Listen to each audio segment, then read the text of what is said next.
And then you were saying that the people used to take a different plant at different times of the year.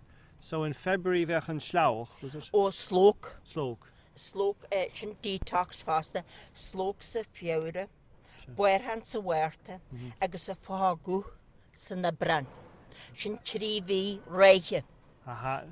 Hanya detox faster. So this for the 3-month detox was the sloke, which is a type of seaweed that grows. Yeah. It grows on rocks, on a rock. And you take that in February. That's the time for it. In March you take the bogbean, the bogbean, and you'd boil them all in water, I suppose, and drink the water. And you squeeze the goodness out of the first with the stamper, with the potato smasher.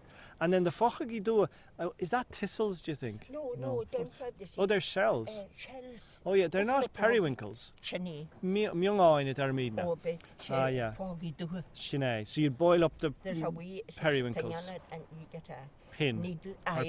Shani. I guess you eat the little worm inside it. I guess, would you eat that would you have them every day in April? No. No, just couple hours to me. Just couple, few times.